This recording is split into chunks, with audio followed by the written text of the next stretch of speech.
Hey, brother. What's up? I'm not your brother. Think you're something special? Just a farmer, man. We're leaving. Marco, get in the car. Go. Did I say you could leave? Yep.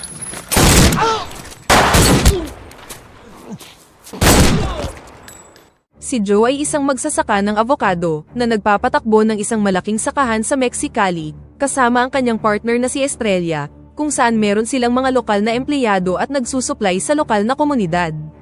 Dahil sa kamakailang peste na nakaapekto sa kanyang mga pananim, nawalan siya ng isang buong ani, at hindi nabayaran ang kanyang mga empleyado.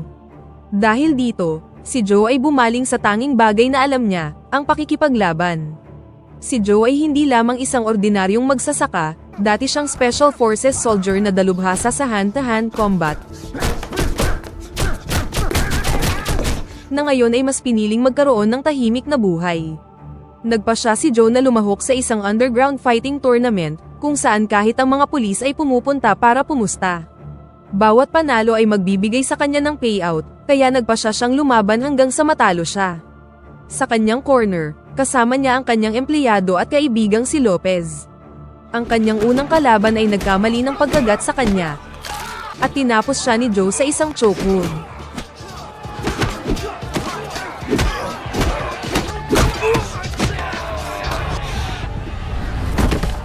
Nangangamba si Lopez para sa kanyang kalusugan, ngunit hindi titigil si Joe hanggat hindi siya kumikita ng sapat na pera. Ang pangalawang kalaban ay mukhang may ibubuga, ngunit wala din siyang panama sa ating bida.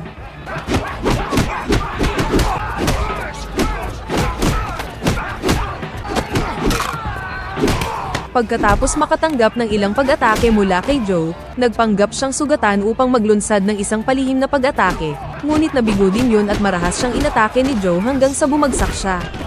Kaya pa rin ni Joe na lumaban, kaya nagpasya siyang magpatuloy. Sa pagkakataong ito, nakaharap niya ang isang jiu-jitsu fighter na mahusay sa pakikipaglaban at ilang beses na nakakuha ng kalamangan. Ngunit ang mga muscle ni Joe ay hindi lamang pang-display, at dinaig niya ang grappler at halos matanggal na ang kanyang braso. Ang sunod na fighter na pumasok sa ring ay inanunsyo bilang ang Bone Crusher, isang lalaking merong malatangkeng katawan. Napakabilis niya para sa kanyang laki. Ngunit laban sa teknik ni Joe, ang kanyang mga pag-atake ay nagsimulang mag-miss sa lalong madaling panahon, at pinaulanan siya ni Joe ng ilang magkakasunod na suntok. Sinubukan niyang tumayo, ngunit nanlalambot na ang kanyang mga paa, at sumunod na ang kanyang buong katawan pagkatapos. Kumita sila ng sapat na pera para mabayaran ang 2 buwang sweldo, kaya nagpasya si Joe na tumigil na at umalis na sila ni Lopez. Ayaw ni Estrella na makita siyang sugatan, ngunit gusto ni Joe ang atensyon na nakukuha niya mula sa kanya. Proud siya kay Joe, dahil ginawa niya ang kinakailangan upang mapanatili ang sakahan. Pagkatapos nito, pumunta si Joe sa bukid upang ibigay ang sweldo para sa kanyang mga empleyado. Bumabawi na ang sakahan, ngunit medyo mabagal ang progreso nito, kaya iminungkahi ni Lopez na tanggalin ang mga manggagawa hanggang sa maging maayos na ang mga bagay-bagay. Hindi gusto ni Joe ang ideya dahil ito ang kanilang ikinabubuhay sa loob ng maraming taon. These people have worked with Estrella their whole lives. Ngunit wala silang ibang pagpipilian. Kalaunan, nagtungo si Joe sa palengke kasama ang isang binatang empleyado na si Marco, na nagtataka kung bakit mas pinili ni Joe na manirahan sa isang lugar na tulad nito. Sinubukan ni Joe na iwasan ang direktang pagsagot, ngunit naghinala si Marco na may ginawa siya kaya hindi na siya makauwi.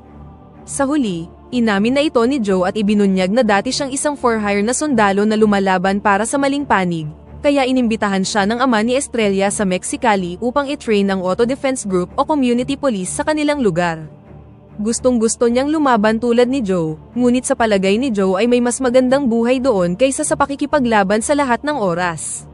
Nang makarating sa palengke, kumuha si Joe ng ilang gulay sa isang local vendor na dati niyang dinadalhan ng mga avocado, at nangakong babalik din sa dati ang mga bagay-bagay sa lalong madaling panahon. Pagkatapos makuha ang kanyang mga pinamili, bumalik si Joe sa truck ngunit sa mga oras ding yun, ilang cartel gangster ang lumapit sa babae upang mangikil ng pera. Nakuha ni Joe ang atensyon ng mga gangster, na nakilala siya mula sa kanyang mga laban. Gayunpaman, ang isa sa mga thug na nagngangalang Chavez ay nagpas siyang husgahan siya. Avocado farmer, huh? Sinubukan ni Joe na iwasan ang pag-uusap at sinabing isa lang siyang simpleng magsasaka, ngunit alam ni Chavez na bahagi siya ng auto defense group. Itinulak ni Chavez si Joe at kahit nawala itong epekto, nagbabala siya na marami na siyang itinumbang katulad niya noon. Nang sinubukang makialam ni Marco, tinutukan siya ng baril ni Chavez, ngunit pumagitna si Joe upang pigilan siya. Ipinaalam niya kay Chavez na ayaw niya ng gulo, at nais lang nilang umuwi. Pinayagan sila ni Chavez na lumayo, ngunit pagkatapos ay walang awa niyang pinagbabaril ang babaeng vendor sa kalye. Habang nagmamaneho pa uwi, nanggagalaiti sa galit si Marco sa pagkamatay ng inosenteng babae, kaya nangako siyang matututong makipaglaban at papatayin silang lahat. Bago pa man makasagot si Joe, muli na naman silang nahanap ng problema. Lumalabas na ito ay si Chavez at ang kanyang mga kawatan, na halatang hindi nasisiyahan sa nangyari kanina. Sinubukan ni Joe na manatili sa unahan nila, ngunit nagkaroon ng diferensya ang sinasakyan nilang truck at humantong ito sa pagbangga nila sa isang puno. Habang walang malay si Joe, si Marco ay kinaladkad mula sa sasakyan at pinaluhod sa harap ni Chavez. Tila nasaktan ang kanyang marupok na ego kanina at sa tingin niya ay nabastos siya. Nang may takot sa kanyang mga mata, tumugon lang si Marco na hindi niya alam kung sino siya. Dito na ibinunyag ni Chavez ang kanyang tunay na pagkakakilanlan. Anak siya ng pinakamakapangyarihang drug lord sa Mexicali, at wala pang sino man ang nangbastos sa kanyang pangalan ang nakalayo ng buhay. Hindi niya pinansin ang mga pakiusap ni Marco at tatapusin na siya, ngunit sa isang iglap, dinisarmahan ni Joe ang isang lalaki, at pagkatapos ay walang awang pinatay ang tatlo.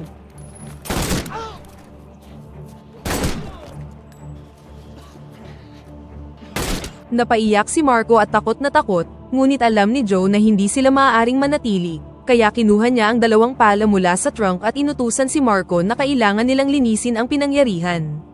Matapos mailibing ang mga bangkay sa isang mababaw na hukay, sinunog nila ang truck ng mga gangster.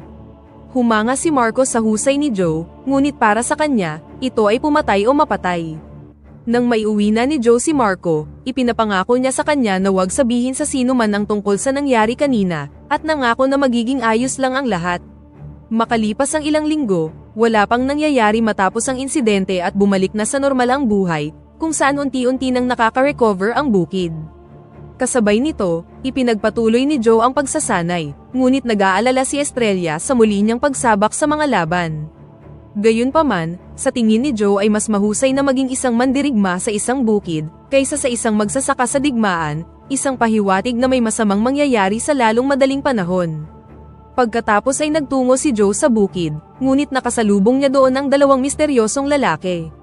Ang nakabihis na lalaki na nagngangalang Baptiste ay lumapit kay Joe at tila interesado siya sa kanyang sakahan, habang ang isang lalaki naman na si Ruthie, ay nakatayo lang at nagmamasid.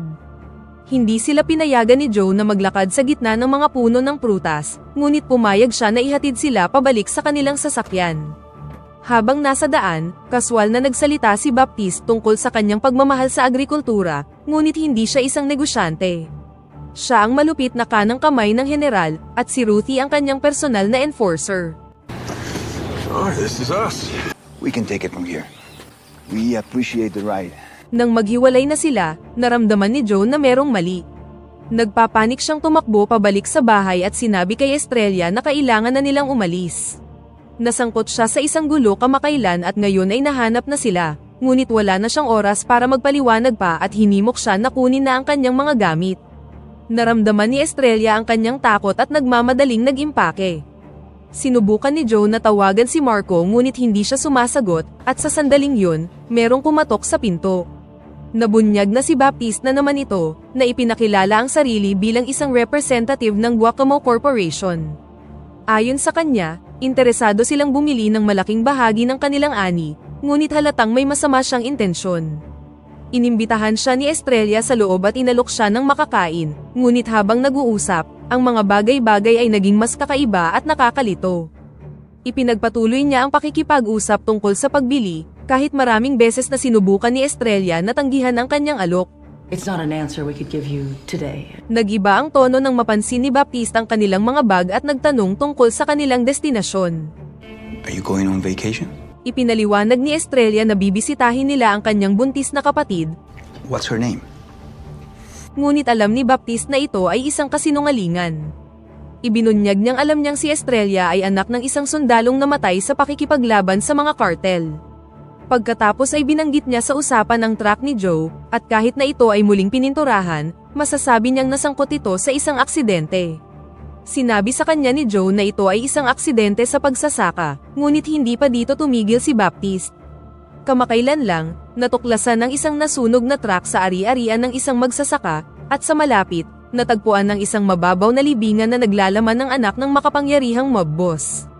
Sa lahat ng oras na ito, nanatiling kalmado si Joe, at pagkatapos makinig sa lahat ng mga sinabi ni Baptiste, ipinahiwatig niya sa kanya na kailangan na niyang umalis. Dahil dito, hiniling ni Baptiste na pag-isipan ng kanyang alok at iniwan ang kanyang numero. Sa sandaling yun, pumasok si Ruthie at sinimulang titigan sa mata si Joe, ngunit pinaalis siya ni Baptiste. Come, Ruthie. What a meal. Lovely. Nang ma-realize na nasa panganib sila, nagpasya sina Joe at Estrella na magtungo kaagad upang kunin si Marco, sa paghihinalang na ikonekta na ni Baptiste ang lahat. Nanatili si Estrella sa lahat ng oras, at nangakong malalampasan nila ito ng magkasama. Nang makita kung gaano siya kasuportado ng kasintahan, gusto ni Joe na mag-propose na doon, ngunit nais ni Estrella na maghintay hanggang sa maging maayos na ang lahat. Mabilis silang nag-impake at tinawagan si Lopez para bantayan ang bahay bago nagtungo kay Marco. Pagdating doon, sinabihan ni Joe si Estrella na panatilihing tumatakbo ang truck kung sakali mang magkaroon ng problema. Habang papalapit sa bahay, nagulat si Joe nang makitang lumabas ang isang duguang gangster, ngunit mabilis niyang binali ang kanyang leeg. Sa loob, nagkatotoo ang kanyang kinatatakutan, nang matagpuan niya ang walang buhay na katawan ni Marco sa loob ng bathtub. Ibinalita niya ang nangyari kay Estrella, at dahil alam niyang itatruck sila ng mga gangster, nakaisip siya ng isang plano. Inutusan niya si Estrella na hintayin siya sa gilid ng bayan habang inilalayo ang mga lalaki sa kanilang landas, at nangako sa takot na si Estrella na pupunta siya para sa kanya. Pagkatapos ay umalis na siya, habang si Joe naman ay bumalik sa loob ng bahay.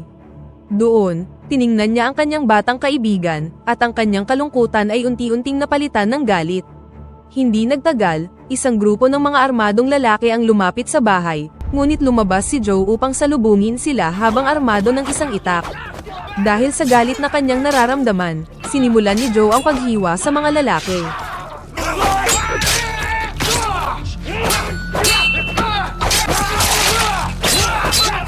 Ang huling lalaki ay tila may kasanayan sa paggamit ng blade, at nakipagpalitan siya ng ilang pag-atake kay Joe. Ngunit sa huli, napabagsak din siya sa lupa. Ilang sandali pa, dumating ang mas marami pang sasakyan kaya nagpasya si Joe na tumakas na doon. Lumalabas na ito ay sina Baptiste at Ruthie, na humabol kasama ang ilang armadong lalaki. Sa huli, naabutan ni Ruthie si Joe sa isang guho. Malamig na sinabi sa kanya ni Ruthie na nasira niya ang balanse pagkatapos niyang patayin si Chavez, kaya gusto niyang makita kung gaano talaga siya kadelikado. Sa palagay ni Joe ay hindi siya kasing husay ng dati, ngunit mas mahusay pa rin siya kaysa sa iniisip ni Ruthie. Inihagis ni Ruthie ang unang pag-atake, ngunit tila puro lang naman pala siya salita, at madali siyang natalo ni Joe. Kalaunan, dumating si Baptiste kasama ang mga armadong lalaki kaya tumakas na si Joe, ngunit pinaputukan siya ni Baptiste ng ilang beses. Sa kasamaang palad, isang bala ang tumama sa ating bida. Inutos ni Baptiste na umatras muna sila, na sa tingin ni Ruthie ay isang mahinang hakbang, ngunit ipinaalala sa kanya ni Baptiste na natalo siya sa kanyang laban, kaya wala siyang karapatang tawaging mahina ang sinuman. Remember your place, pendejo. Nagawang makabalik ni Joe sa truck, ngunit hindi maganda ang kanyang kalagayan. Napaluha si Estrella nang makita ang kondisyon ni Joe, at nakiusap na manatili siyang gising dahil kailangan niya siya. Samantala, si Baptiste at ang kanyang mga tauhan ay bumalik sa kanyang villa. Doon, nagdaos siya ng isang pulong at inutusan ng mga lalaki na hanapin si Joe, na sa palagay niya ay patay na.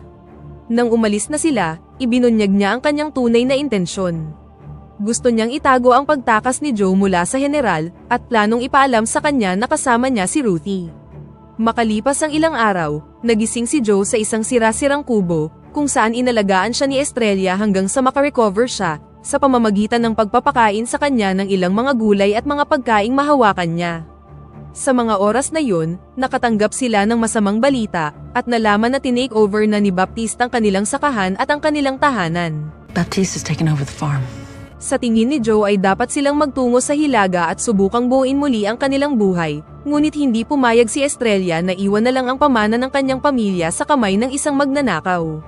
Determinado siyang bawiin ang sakahan o sirain ito, at sinabi kay Joe na turuan siya kung paano lumaban, tulad ng nakasalalay ang buhay niya dito. Hindi nagtagal, sinimulan ni Joe ang pagsasanay kay Estrella ng knife combat. Makakaharap niya ang mga kalaban na mas malaki at mas malakas kaysa sa kanya, kaya dapat siyang mag-focus sa kanyang teknik, at unti-unti siyang naging mas mahusay at mas mabilis. Kalaunan, habang mag-isa si Joe, naglaan siya ng ilang oras upang manalangin. Alam niyang matagal na niya itong hindi nagagawa, ngunit humingi siya ng tulong para malampasan ito, upang maging asawa niya si Estrella. Hindi nagtagal, ginambala siya ni Estrella. Sugatan si Joe, ngunit sa tingin niya ay mas delikado siya kapag nakasandal sa pader ang kanyang likod. Ipinaalala niya sa kasintahan na hindi ito magiging pit fight, ngunit nagbigay ito kay Joe ng isang ideya. Hinanap ni Joe ang isang local promoter na nagngangalang Sue, at sinabi sa kanya na gusto niyang sumali sa kanyang tournament. Sa tingin ni Sue ay hindi maganda sa kanyang negosyo ang pagpapasali sa isang dayuhan, dahil nagbabayad ang mga tao para makitang lumaban ang mga lokal, ngunit ipinangako ni Joe na gagawin niya itong kawili-wili. Gumawa si Sue ng isang biro na nakatutok sa kanya at ang kanyang kanang kamay ay tumawa, ngunit nakita ito ni Joe bilang isang perpektong pagkakataon upang ipakita ang kanyang mga kasanayan. Nang sinubukan ng lalaki na paalisin si Joe, pinalipad niya ito gamit ang isang malakas na sipa. Napahanga dito si Sue at nagpasya siyang hayaan si Joe na lumaban, ngunit dapat siyang mag-blend in. Sa fighting pit, nagsuot si Joe ng maskara, at nandoon din si Estrella upang suportahan siya. Nag-aalala si Estrella, ngunit ipinangako ni Joe na magiging okay lang siya. Sa unang laban, nakaharap ni Joe ang isang bihasang kalaban, ngunit nang makita ang kanyang moves,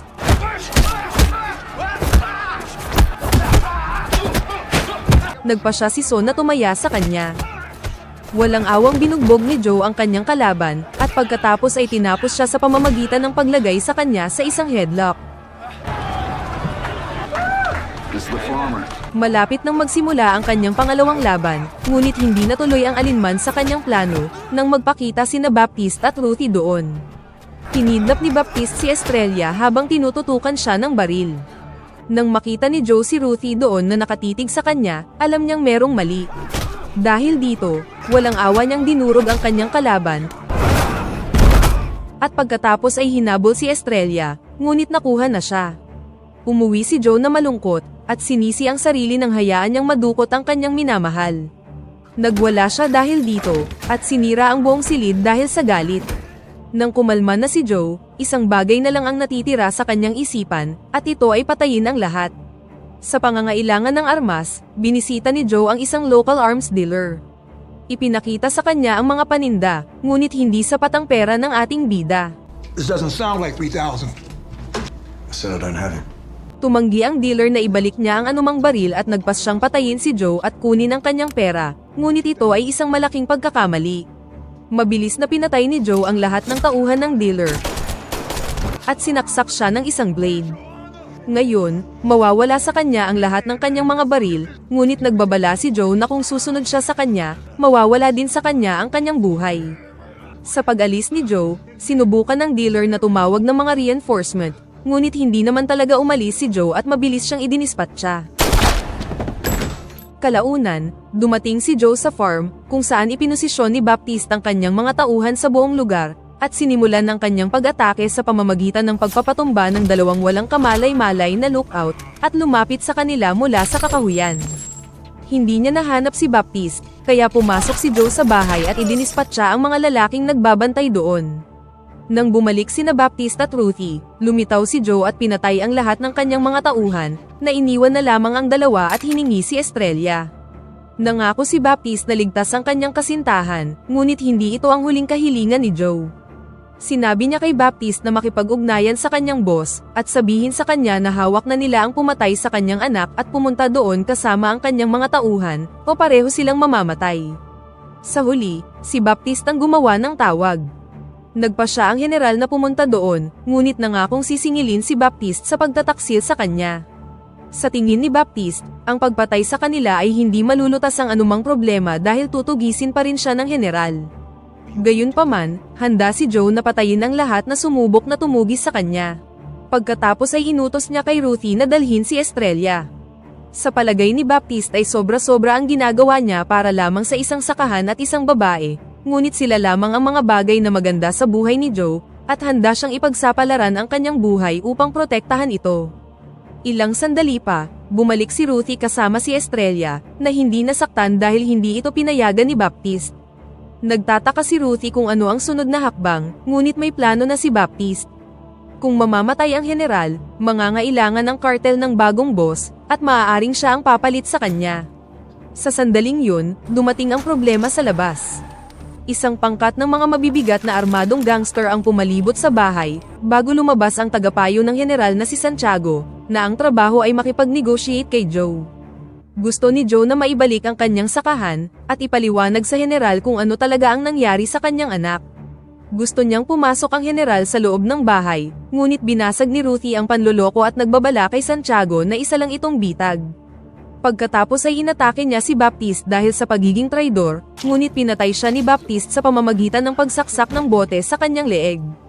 Sa pamamagitan nito, pansamantalang lumipat ng panig si Baptiste, ngunit nagbabala siya na ngayon ay susubukan na ng lahat na patayin sila. Sa kabila ng nangyari, nakita ni Joe na na-manage ni Baptiste ang sakahan ng maayos, at nagawa pa niyang maalis ang mga peste na nakakaapekto sa mga pananim. Sa huli, hindi naman siya masyadong masama, kaya pinayagan siya ni Joe na armasan ang kanyang sarili dahil kakailanganin niya ang lahat ng tulong na makukuha niya. Sa sandaling yun, sa wakas ay ipinakita na ng general ang kanyang mukha. Tinawag niya si Baptiste at inutos na ipadala ang pumatay sa kanyang anak, kaya nagpa siya si Joe na makipag-usap sa kanya. Binuksan ni Joe ang pinto, ngunit mabilis niyang pinaulanan ng bala ang general, at muntik na siyang hindi makaligtas ng paputukan ng mga lalaki ang buong bahay. Si Baptiste, si Joe, at maging si Estrella ay pumulot ng mga armas at gumanti ng putok, at binigyan ng cover ang isa't isa habang patungo sila sa likod ng bahay.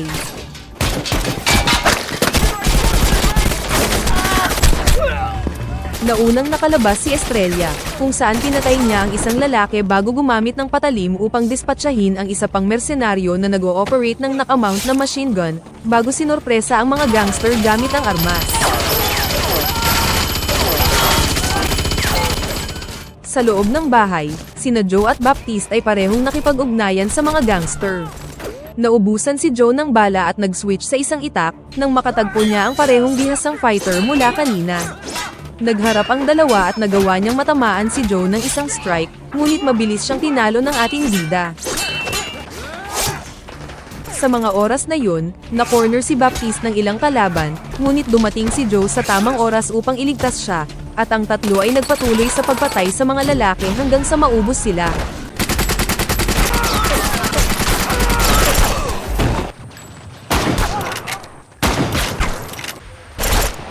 Nang matapos ang kaguluhan, nakahinga ng maluwag si Joe at niyakap si Estrella.